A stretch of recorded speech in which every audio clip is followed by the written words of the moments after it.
Bismillahirrahmanirrahim. Assalamualaikum warahmatullahi wabarakatuh. Alhamdulillahi rabbil alamin. Wassalatu wassalamu ala sayyidil mursalin wa ala alihi wa sahbihi ajma'in. Amma ba'du. Yang pertama, mari kita panjatkan puji serta syukur kepada Allah Subhanahu wa Ta'ala yang mana telah memberikan kepada kita karunia-Nya, rahmat-Nya, maghfirah-Nya, dan juga yang telah menjadikan kita semua sebagai umatnya Nabi Muhammad sallallahu alaihi wasallam. Salawat serta salam mari kita haturkan kepada junjungan kita Nabi Muhammad sallallahu alaihi wasallam, yang mana beliau diutus menjadi seseorang yang menyempurnakan akhlak. Sahabat Nurus Saada Official yang dirahmati oleh Allah Subhanahu wa Ta'ala. Kita semua manusia sebagai makhluk sosial, sepatutnya kita menjaga apa-apa yang telah dikaruniakan Allah kepada kita. Contohnya seperti tangan. Jika kita mensyukuri apa yang telah Allah berikan kepada kita, tangan yang kita gunakan itu dilakukan untuk melakukan suatu hal yang baik, bukan yang buruk.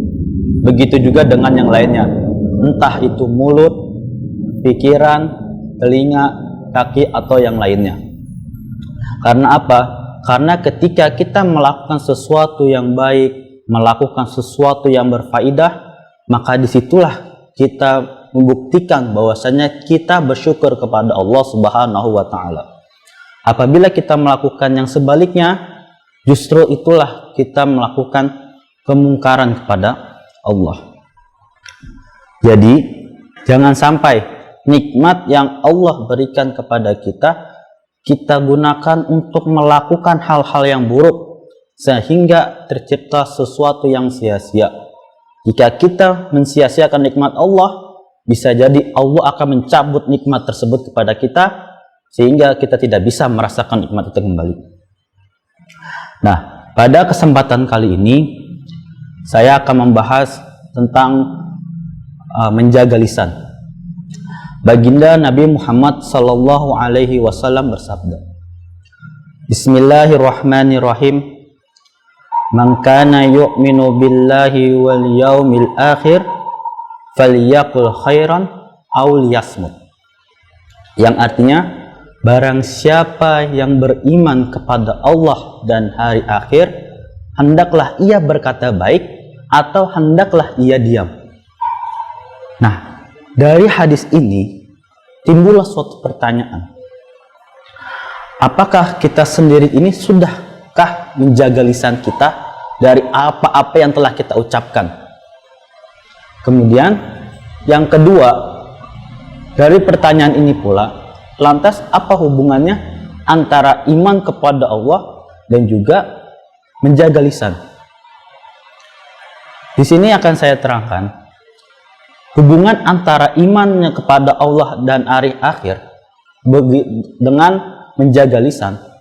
Bahwasannya di sini tersirat sebuah pesan bahwasannya apa-apa yang kita ucapkan, apa-apa yang kita lakukan, dan apa-apa yang kita pikirkan, semuanya berada dalam pengawasannya Allah. Jika kita memiliki ilmu dan memiliki akal yang sempurna, pasti kita akan melakukan semuanya untuk melakukan hal yang baik, bukan untuk yang buruk. Nah, jika kita sembrono, maka disitulah kita akan dipertanyakan kelak di hari kiamat nanti. Nah, maka ada sebuah pepatah Arab yang mengatakan salamatul insan fi hifzil lisan. Selamatnya seseorang tergantung dari dia menjaga lisannya. Entah kenapa? Karena tergelincirnya kaki itu lebih baik daripada tergelincirnya lisan. Karena tergelincirnya kaki hanya menyebabkan diri kita yang luka. Tapi ketika kita tergelincir lisan, maka dampaknya bukan hanya kepada kita, tapi juga kepada orang lain. Dan itu sangat sulit untuk dihindari.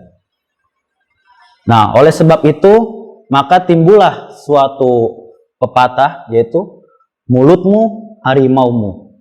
Nah, dari situlah kita patut untuk menjaga lisan kita. Agar apa? Agar kita tidak terjerembab kepada kejelekan yang ada. Di zaman yang modern ini sudah berkembang banyak sekali sosial media yang ada, entah itu Facebook, Instagram, Twitter, atau yang lainnya. Kita sebagai manusia atau sebagai makhluk yang memiliki akal yang sempurna, alangkah baiknya kita gunakan sosial media yang ada itu sebaik-baiknya. Kita gunakan untuk hal-hal yang positif, mengunggah postingan-postingan yang baik, kemudian kritik atau saran, dengan catatan kritik dan sarannya ini adalah hal-hal yang membangun, bukan yang menghina ataupun yang menjatuhkan. Karena apa? Karena sudah banyak terjadi di antara kita, di antara masyarakat yang ada, banyak sekali bapak-bapak, ibu-ibu, yang tua, yang muda, ketika tidak baik menggunakan sosial media, banyak yang dipenjara. Karena apa? Karena kurangnya ilmu dan akhlak yang memadai.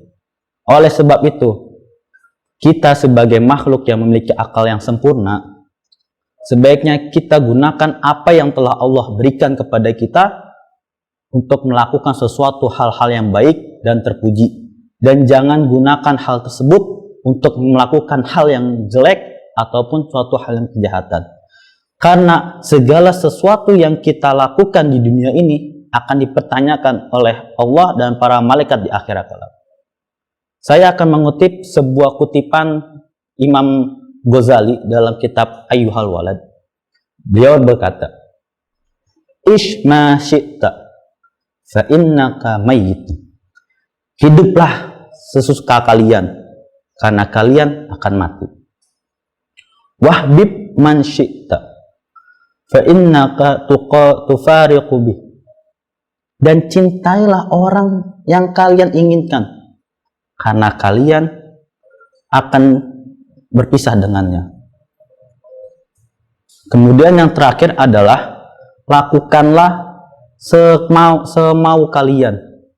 Karena apa? Karena di akhirat kelak engkau akan dipertanyakan apa yang kau lakukan. Nah, dari kesimpulan yang tersebut, bahwasanya Imam Ghazali mengatakan bahwasanya apa-apa yang kita lakukan di dunia ini sesungguhnya akan dipertanggungjawabkan di akhirat kelak. Entah nanti kita menjalani hidup, entah kita mencintai orang-orang yang kita kenal atau yang kita sayangi, yang terakhir sesuatu yang kita lakukan, entah itu baik pikiran, perbuatan, ataupun perkataan. Mungkin dari saya, kurang lebihnya mohon maaf. Jika ada suatu kesalahan, itu datangnya dari saya, dan jika ada suatu kebenaran, datangnya dari Allah Subhanahu wa Ta'ala. Wallahu muwaffiq ila aqwamit thoriq. Tsumma assalamu alaikum warahmatullahi wabarakatuh.